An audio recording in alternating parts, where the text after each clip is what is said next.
Kolluru వెలుమలలో best flat కోసం చూస్తున్నారా? రాధే స్కైని ఎంచుకోండి. నమస్తే, నేను విజయ్. మెగాస్టార్ చిరంజీవి గారు మళ్ళీ తిరిగి రాజకీయాల్లోకి వస్తున్నారు. సో ఆయన రాజ్యసభ పదవిని తీసుకొని కేంద్ర మంత్రి కాబోతున్నారు. ఇలా రకరకాల ప్రచారాలు జరిగాయి. వాటన్నిటికీ ఫుల్ స్టాప్ పెట్టేశారు చిరంజీవి గారు. సో ఇక ఈ జన్మలో తిరిగి రాజకీయాల్లోకి తిరిగి వెళ్ళను, సో రాజకీయాలకు దూరంగా ఉంటాను, తన లక్ష్యాలను ఆశయాలన్నీ కూడా నెరవేర్చడానికి పవన్ కళ్యాణ్ ఉన్నారు అంటూ కూడా ఆయన చెప్పుకొచ్చారు. సో వీటి గురించి డిస్కస్ చేద్దాం. చిరంజీవి గారికి చాలా దగ్గరగా, అంటే ఆయన కేంద్ర మంత్రిగా పనిచేసిన టైంలో అడిషనల్ పిఎస్గా పనిచేసిన సీనియర్ జర్నలిస్టు విక్రమ్ గారు మనతో పాటున్నారు. నమస్తే సార్. నమస్కారం. సో మొత్తానికి చిరంజీవి గారు ఈ వదంతులకు, ఈ వస్తున్న వార్తలకు బ్రేక్ పెట్టేశారు, చెక్ పెట్టేశారు, ఫుల్ స్టాప్ పెట్టేశారు అనుకోవచ్చు. ఖచ్చితంగా. ఎందుకంటే మీరు అన్నట్టుగా ఆయన రాజకీయ అంటే తిరిగి పునఃప్రవేశం మీద రకరకాల ఊహాగానాలు అల్లుతూ వచ్చినాయి మీడియా. అయితే దానికి కొంత బేస్ కూడా ఉంది. ఎందుకంటే నరేంద్ర మోడీ గారు ఇక్కడ తెలుగుదేశం అంటే ఎన్డీఏ కూటమి ప్రభుత్వ ఏర్పాటుకు వచ్చినప్పుడు ఆయన్ని ప్రత్యేకంగా పిలిచి ఆయన చెయ్యెత్తి ఇటు పవన్ కళ్యాణ్ని ఇటు చిరంజీవి గారిని కూడా రెండు చేతులు ఎత్తి అక్కడ అభివాదం చేయటం అక్కడి నుంచి మొదలైంది. తిరిగి ఆయన రాజకీయ పునరావాసం అంటే పునరాగమం చేస్తారేమో అనేటువంటి ఒక అభిప్రాయం ఏర్పడింది. అదేవిధంగా ఇటీవల కిషన్ రెడ్డి గారు ఢిల్లీలో సంక్రాంతి సందర్భంగా కొన్ని సాంస్కృతిక కార్యక్రమాలు ఏర్పాటు చేశారు. దానికి ప్రధాని నరేంద్ర మోడీ గారు రావటం, చిరంజీవి గారిని దగ్గర కూర్చోబెట్టుకోవటం, పక్కనే సోఫాలో చాలాసేపు ఆయనతో ముచ్చటించడం, ఇవన్నీ చూసిన తర్వాత ఒక అభిప్రాయం ఏర్పడింది. చిరంజీవి గారిని బీజేపీ వాళ్ళు కొంచెం దువ్వుతున్నారు, ఓన్ చేసుకునే ప్రయత్నం చేస్తున్నారు. ఆయనకి ఏదో రాజ్యసభకి అందులో ఎప్పుడు వచ్చింది ఇది, విజయసాయి రెడ్డి గారు ఎప్పుడైతే రాజీనామా చేశాడో, అసలు చిరంజీవి గారి కోసమే విజయసాయి రెడ్డిని రాజీనామా చేయించారు రాజ్యసభకి. ఆ సీటు చిరంజీవి గారిదే. ఆయన్ని రాజ్యసభకి తీసుకొని ఆయన కేంద్ర మంత్రిని చేస్తారంటే ఇట్లాగా రకరకాలుగా కథనాలు వచ్చాయి. ఆయన కూడా చూసినట్టున్నారు. సరే ఏదో ఒక సందర్భంలో దానికి we have to clear the air అంటాం కదా, దాన్ని to set the record state ఏంటంటే ఆయన మొన్న ఒక ఫంక్షన్లో, సినిమా ఫంక్షన్లో ఈ సందర్భంగా చెప్పారు. రెండు ఫంక్షన్లో రెండు స్టేట్మెంట్స్ ఇచ్చారు సార్. ఫస్ట్ ఒక సినిమా ప్రమోషన్ ఫంక్షన్లో ఏమన్నారంటే ప్రజారాజ్యం ఇప్పుడు జనసేనగా అవతరించింది అన్నారు. సో ప్రజారాజ్యమే ఇక జనసేనగా మారింది అన్నారు.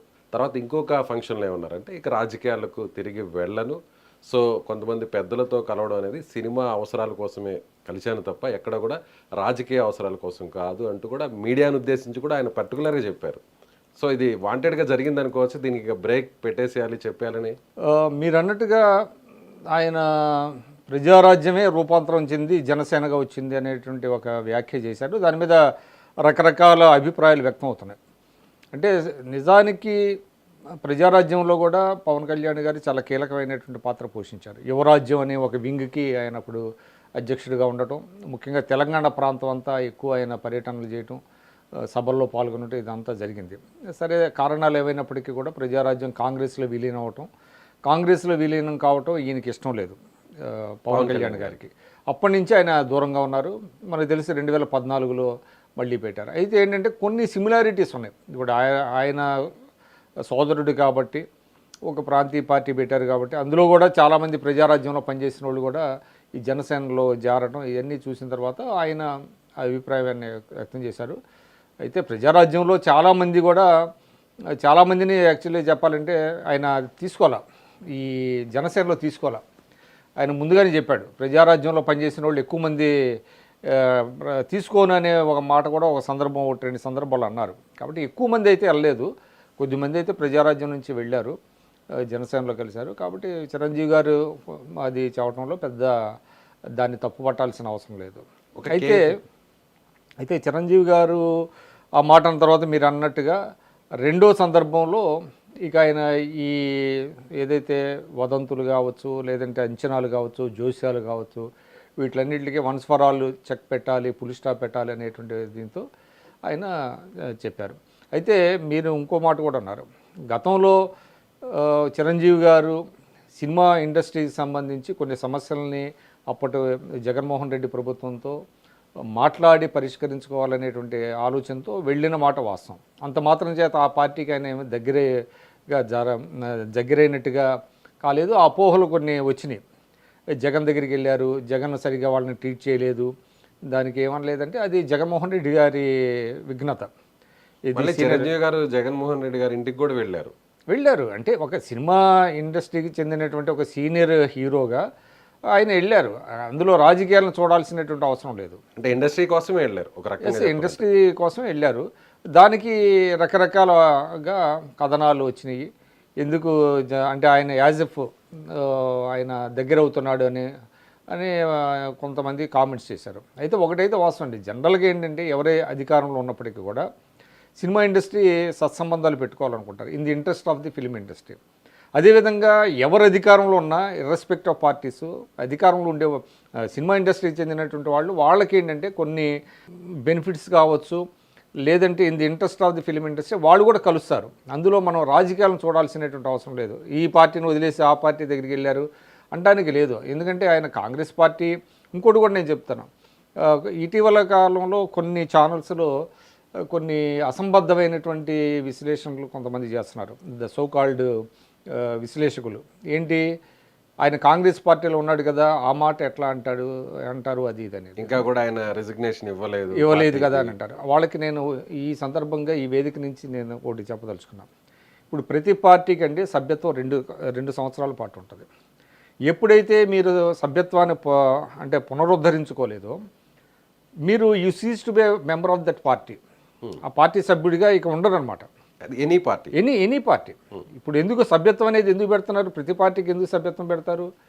మీ సభ్యత్వాన్ని పునరుద్ధరించుకోవాలి. If you want to continue that party, మీరు ఆ సభ్యత్వాన్ని పునరుద్ధరించుకోవాలి 2 సంవత్సరాల తర్వాత.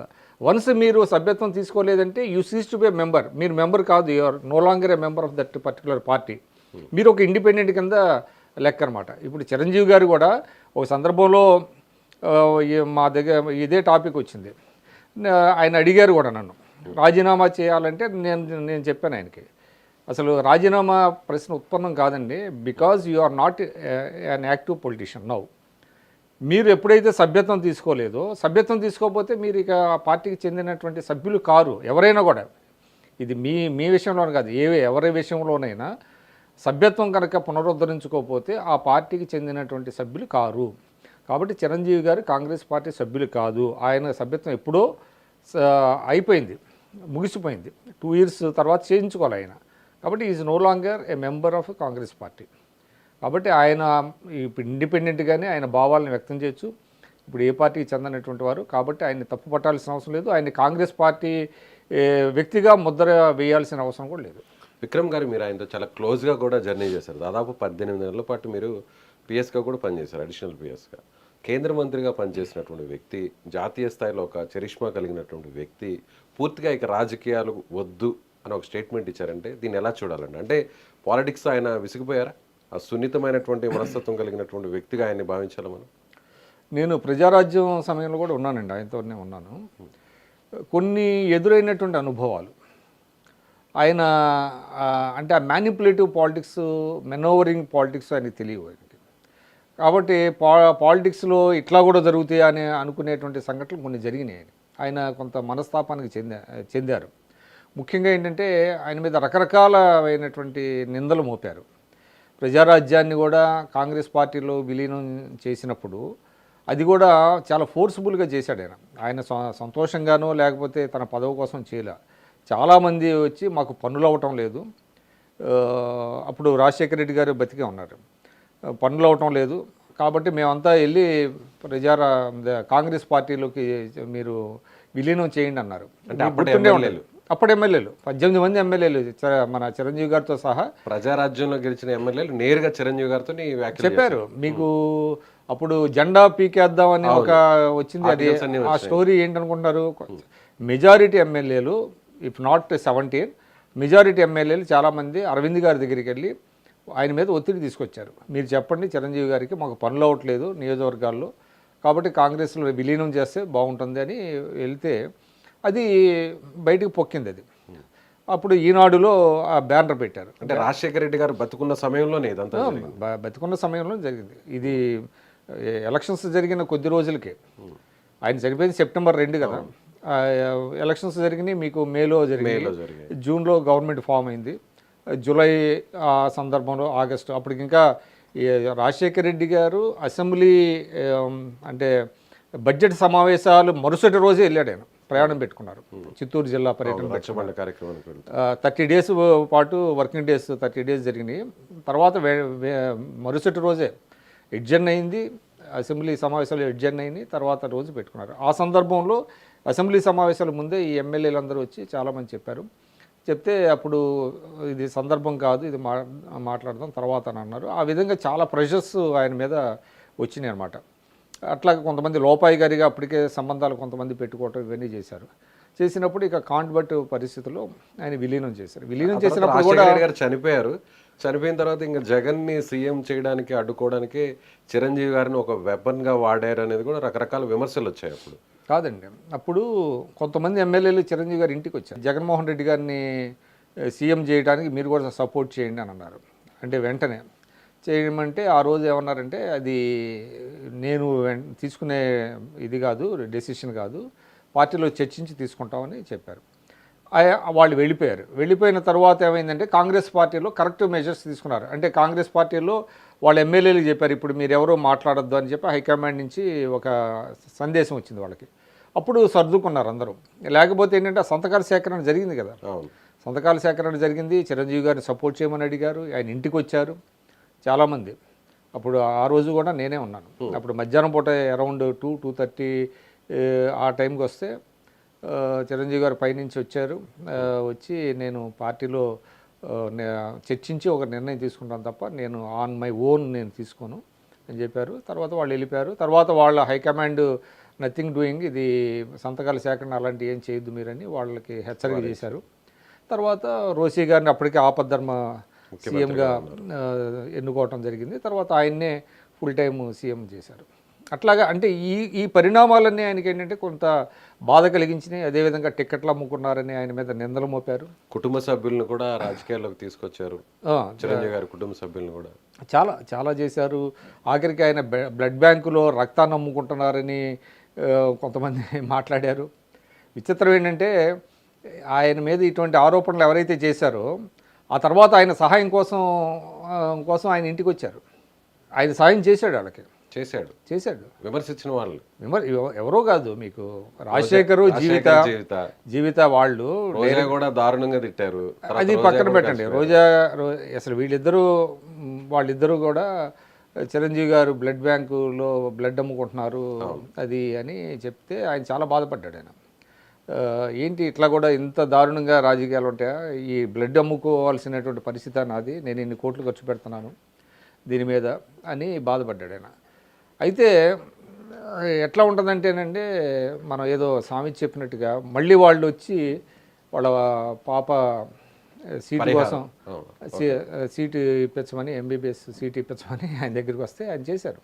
సో ఇవన్నీ ఏంటంటే రకరకాల అవమానాలు ఎదురు కావడం ఆయనకి, ఇవన్నీ ఆయన ఫెడప్ అయిపోయాడు. కొంచెం సున్నిత మనస్కుడు కదా, కొంచెం దాన్ని తట్టుకొని నిలబడితే బాగానే ఉండేదేమో. సో ఇటు తిరిగి ప్రజాసేవలో మనం ఉన్నాము, బ్లడ్ బ్యాంక్ ద్వారా చేస్తున్నాము, కోవిడ్లో కూడా బ్రహ్మాండమైనటువంటి సర్వీస్ చేశాడు ఆయన. ఆ రకమైన రాజకీయాలు మనం చేయలేము. అందులో ఇప్పుడు డిఫరెంట్ అయిపోయినాయి పాలిటిక్స్, టోటల్గా తిట్టించుకోవాలి. అందువల్ల అందులోనూ పవన్ కళ్యాణ్ గారు ఉన్నారు.